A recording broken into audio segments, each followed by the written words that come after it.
This is a 30-ton gantry crane. This is the control panel for the trolley. As you can see, this is the inverter controlling the movement, and these are the contactors, the hoisting contactors, forward and reverse. Fast speed motion is this. This is the timer, rectifier, circuit breakers, MPS, and now this crane is not working. We got a call from our client that the crane is not working. This is the crane.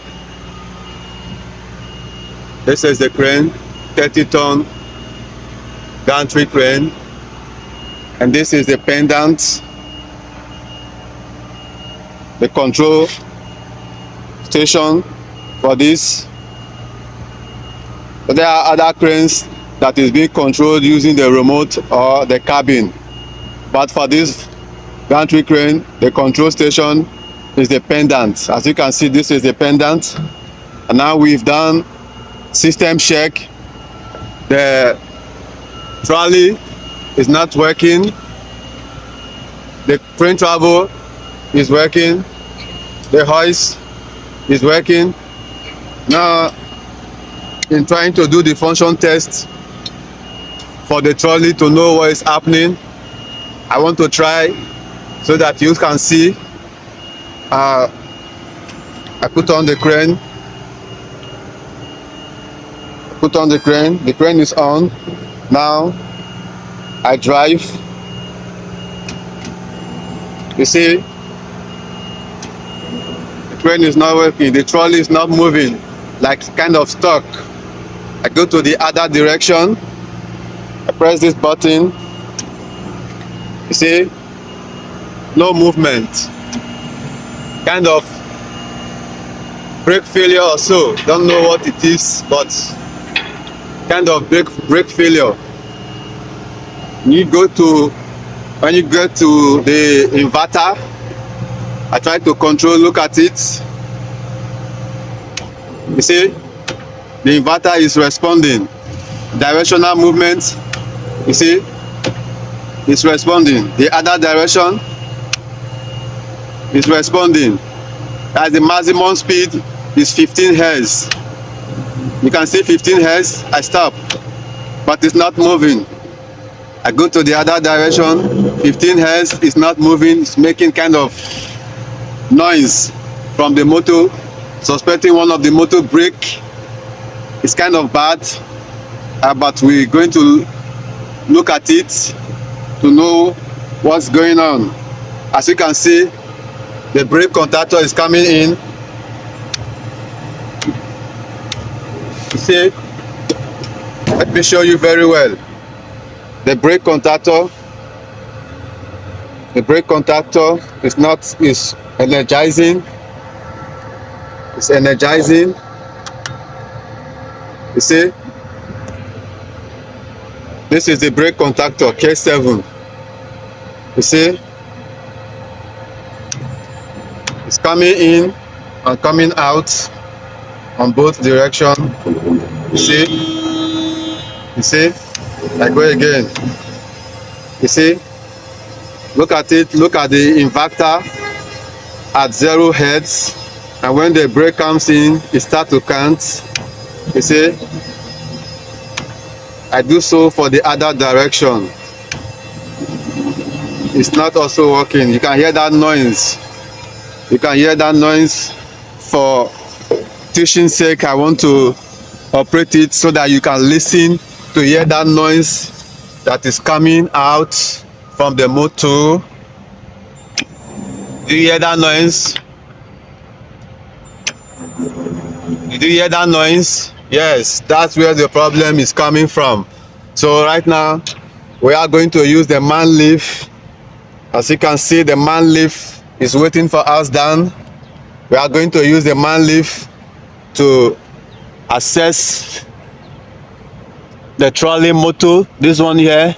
and that one there, but I'm actually suspecting that one because this one is kind of free, but that one is not free. So we are going to do our system troubleshooting and diagnosing to know whether it is the brake that is bad or the rectifier that is bad. Either the brake or the rectifier. Okay, this is the main control panel. This is the main control panel for this 30-ton gantry crane. This one carries the crane travel. I haven't opened the panel yet because there is no need for this system. This system is still okay. Inside this panel, this is the switch, the isolator to turn on the panel. So I am not going to open this system because nothing is wrong with it. This system houses the hoist and the crane travel, as in the powerhouse. This is the powerhouse. The crane travel inverter is here, is in this control panel, and the power transformer is here. So this panel is specifically meant for the crane travel. This panel is meant for the crane travel. This is the crane travel panel. As you can see, this is a walkway. It's a double guider 30-ton gantry crane. This is the hoist. This is the hoist.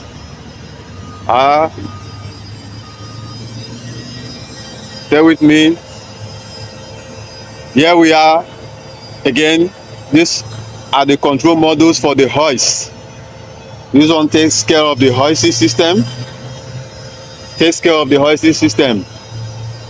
And while this man here takes care of the cross travel, you can call that the trolley.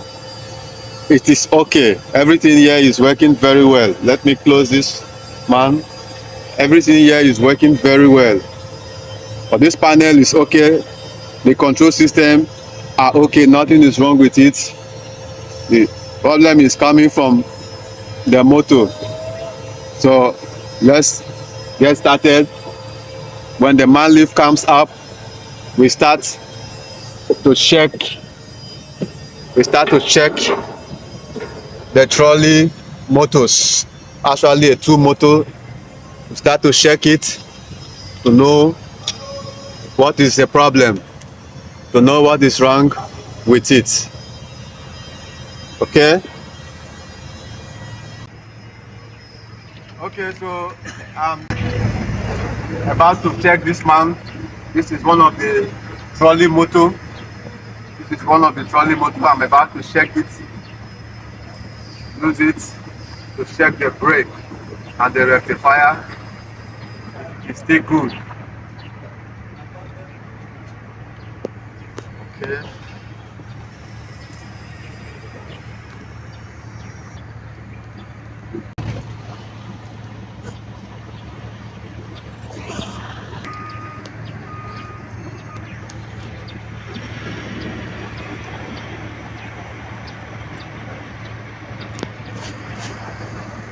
Okay, so this is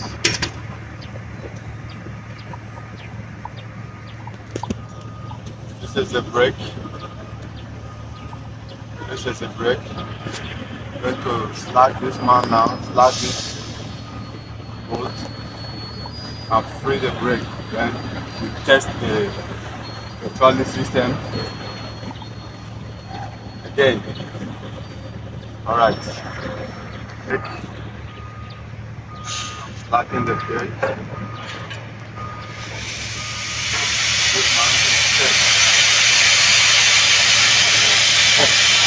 Slacking the brake for this man. I have to check again. Slacking the brake.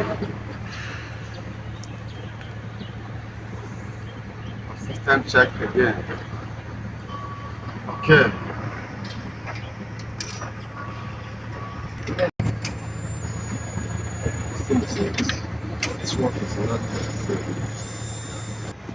Okay, so this man, you know, this trolley is being driven by two motors. This motor is good. As you can see, I tested it. This man was turning very well, but the wheel, you see this wheel is not sitting on the rail, so it tends to move. It's rolling on its own freely. You see? You see? You see, it's rolling on its own freely. It's not touching the wheel. So because of that, it cannot move the trolley forward. And now this brake is not coming up. This brake is bad. You see? I check. You see? You see, it's not turning. It's stationary. It's stationary. This is the wheel. You see? It's bad. So because of that, it cannot move. So we are going to see how we can be able to push this man, how we can be able to either we bring the man lift down and then we function test so that this man, this wheel here can move off this position and have a grip with the rail for it to move. So all indications shows that this brake is a problem, so we are going to rectify it. Okay, so still on the troubleshooting, why the crane motor, the trolley travel motor, I mean, will not move. Now I've checked the brake and confirmed that the brake is okay. The brake is making and releasing, so the motor brakes for the two, they are okay. Now I want to confirm if the motor itself is bad. One side of the motor is bad, that's why it's not actually working. So I'm now in the control panel checking the wire. Now this cable, you see this one and this one is one of the cable for the other motor. Then this one here, this one here, this one here, this one here is the three cable going to the other motor. Now I want to check the resistance. I'm checking the one of them. I'm having 2.2, sorry, beg your pardon, 12.2 ohms. I come here, 12.2 ohms. Again, I'm changing my terminal to here, 12.1 ohms. You see that? So the coil for the other motor is good. Now I want to check the coil for the other motor. This is U phase and this is, beg your pardon, stay with me. Let me tighten this thing. Tighten the, okay. Checking the resistance for the other motor. Checking the resistance for the other motor. This is my U phase. This is my V phase. I'm getting 12.0. 12.0. I move to W. 12.0. I now move to V to W. 12.0. The other one was giving me 12.1, 12.1, which is a tolerable difference. So the resistance for the two motor is still very good. So all indication now is going to the gearbox, because when the other motor wheel tries to turn, the other motor could not, the shaft could not also move, because probably the shaft is broken or something is wrong with the gearbox. So it's been concluded that the brake and the motor, the two motors, they are still functioning very well. So we are going back to check the gearbox of the other motor. Okay. The motor is the culprit. The motor now, initially I thought that the gearbox is bad or something, or the shaft is broken also. But now, as you can see, the shaft is still good. But then it will not work. Now I want to operate. You see, I want to operate now. I want to operate now. It's coming. You see, it's moving now. It's moving now. Now we've removed this motor. It's moving now. Let's go back to the other direction. You see, it's moving now. You see, but the motor shaft is not turning. The motor is not working. You see? You see? You see? You see? You see motor? The shaft is not turning. So the motor is, something is wrong with this motor. Not even the gearbox, like I thought. I thought that the shaft is broken. Now this motor needs to be replaced or serviced. And I'll be trying to get back to work. Thank you for watching. If this video interests you, don't forget to like and subscribe to my channel to encourage me to post more, and do leave your comments.